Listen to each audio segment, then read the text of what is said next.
Տիկին Մկրտչյան, ինչ ցույց տվեց Գյումրին։ Գյումրին ցույց տվեց, որ Նիկոլի հետ խոսել որևէ պրոցեսների մասին հնարավոր չէ։ Այդ ընտրությունները չեն եղել ազատ, չեն եղել արդար, չեն եղել հավասար։ Այն վարչական ռեսուրսը,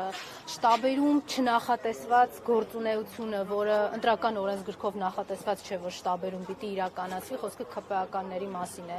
Այն տերորը, որ կազմակերպվել է ոստիկանությամբ եւ բուտաֆորիա հանդիսացած Սարիկի բարեկամով, որը ԱԱԾ-ով ըստ էության կազմակերպում էր այդ ընտրությունները։ Խոսում է նրա մասին, որ իրենք այդ իշխանությունները, ովքեր պատասխանատվություն են կրում ընտրությունները կազմակերպելու համար, նույնիսկ պատրաստ չեն ապահովելու ընտրական օրենսգրքով սահմանված նվազագույն գործիքակազմը, բոլորի հավասարությունը, ազատությունը այդ ընտրություններին մասնակցելու։ Շատ փոքր դրվագներ կարող եմ ասել, որոնք արդեն իսկ կասկածի տակ են դնում այդ Սարիկ Մինասյանի 17,000 քվեն։ Այն, որ եթե կա իհարկե վտանգ կամ ոստիկանություն ինչ-որ օպերատիվ տվյալներ ունի, որ թեկնածուները պիտի ուղեկցվեն ոստիկանության ինչ-որ ջոկատայինների կողմից, բայց ինչա մենակ Սարիկ Մինասյանը ուղեկցվում։ Ասեմ ինչի, իր առավելությունը ընդգծելու, կարգավիճակը ընդգծելու համար, քաղաքացիին ցույց տալու, որ մեկ կա դուք ինչ քվեաթերթիկ ուզում եք գցեք, գալու են եւ այն իրավիճակը, որը ուզում է Նիկոլը ստանա, սա ընտրություններ ոչ թե Սարիկի կամ չգիտեմ մեկ այլի միջև, այլ սա ուղիղ Նիկոլի կողմից հերթական անգամ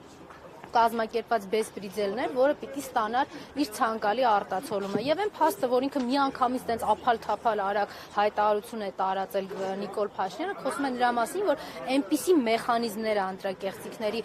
դրսևորվել այդտեղ, որ Նիկոլը ուզում է արագ-արագ ծածկադմփոց անի այդ արդյունքները, շատ լավ հասկանալով, որ իր համար շատ հեշտ կլինի զավթել այդ աթոռը։ Իդեպս համատեքստում նշեմ, որ դիտորդներից մեկը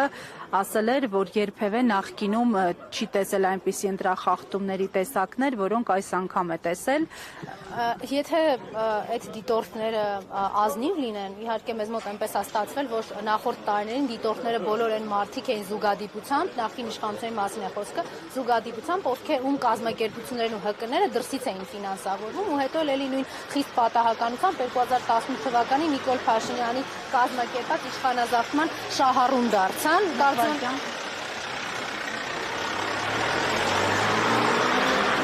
կարծում դրանց օբյեկտիվության հետ էլ ակնհայտ այն ժամանակ խնդիրներ կար, ինչ վերաբերվում է հիմա,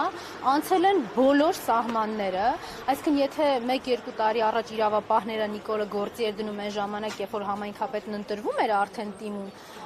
իրեն կալանավորելու համար էր գործի դնում այդ ամենը։ Հիմա այդպես չի արել, արդեն ընտրություններից 3-4 օր առաջ գործի ա դրել ողջ իր սպեկտրը, ուղղակի կազմալուծելու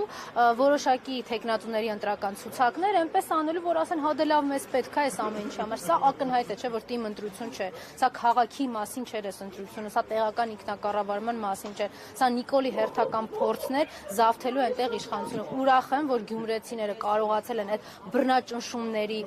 տոտալ այդ տերորի շղարշը հաղթահարել ու գնալ քվեարկության։ Ակնհայտ է, որ ներողություն քաղաքացիների համար չի կարող այն ընտրությունը, որը ռիսկեր է իր մեջ պարունակում ֆիզիկական անվտանգության։ Հավանական համարում եք, որ համապետական գործընթացներում նմանատիպ մեխանիզմների կրկնության դեպքում ՔՊ-ն շանսեր չի ունենա։ Դե պատկերացրեք, եթե Գյումրիում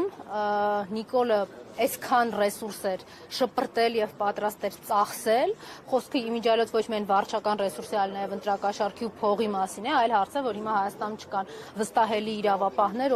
որոնք կքնեն այս գործը, ընդհակառակը այդ իրավապահները լծված էին այնպես անելու, որ այդ ամբողջ գործընթացը հակաօրինական, որ ՔՊ-ին անհրաժեշտ էր, իրենք էլ նորմալ կազմակերպեին։ Ոչ այդ կարծիքին չեմ, որ հնարավոր է, որովհետեւ այն 17,000 ձայները, որոնք կեղծել է ՔՊ-ն, ես համոզված եմ, որ այդքան քվեարկություն չի եղել իրենց կամքով կազմակերպված ՔՊ-ի համար։ Նույն պրոցեսները լինելու են համապետական ընտրություններին, դուք պատկերացրեք, այս նույն չագուճը վերցնելու է ձեռքը, ընկնելու է փողոցներով, կալանավորելու է, ինչ էր ասում, Հիմա ըստ էության իրենք կեղծել են այնքան, որ իրենց Սարիկը առաջին համարն է։ Հիմա թե ում եւ ինչ բռնաճնշումներով շարունակաբար կպարալիզացնեն այդ թիմ ընտրություններում գրանցված արդյունքները արդեն ավականու մանդատների տեսքով քաղաքապետի ընտրությունները ընտրության։ Դա մենք մի անգամ չի որ տեսել ենք։ Տեսել ենք Վանաձորում, տեսել ենք Ալավերդիում կամ ինչ ենք հերգրում, նույն Գյումրիում, ինչի է Գյումրիում եղել արտահերտ ընտրություն, որտեղ Նիկոլը որոշել է, որ պիտի մի 10-15 հոգի Բալասանյան դաշինքից մարդիկ, ովքեր դեռ 3 զբաղվում էին քաղաքականությամբ, այն աստիճանի տերորի ենթարկեն, ֆիզիկական անվտանգության սպառնալիքներ հղեն այդ մարդկանց հասցեին, որ ում զանգում են այս մի ամիսը, ոչ ընտրությամբ են հետաքրքրում, ոչ քաղաքականությամբ են զբաղվում։ Այն ժամանակ, երբ որ դեռ 2 տարի առաջ կամ արտահայտությունն էին քաղաքի իշխանությունը վերցնելու եւ քաղաքային իշխանություն ձևավորելու։ Եթե ոչ ընտրությամբ, ապա ինչպես եք պատկերացնում իշխանափոխությունը։ Ես բազմիցս նշել եմ, որ Նիկոլ Փաշինյանը հեռանալու է բացառիկ հակազդեցության արդյունքում։ Այդ բացառիկ հակազդեցությունը վստահաբար Նիկոլի օրակարգով գնալու մասին չէ։ Դա ինչպես կլինի, ես պատկերացում չունեմ, բայց խնդիրը այն է, որ Նիկոլի առաջարկած օրակարգով ընտրության գնալ, հետո Նիկոլի առաջարկած օրակարգով գնալ պարլամենտ հարց ու պատասխանի։ Այդ ճանապարհը չի վստահաբար ու մենք անցել ենք դա մի անգամ 21 թվականին։ Վիլեն Գաֆերյանը երեկվա իր պահվածքից հետո մանդատավայր կդնի։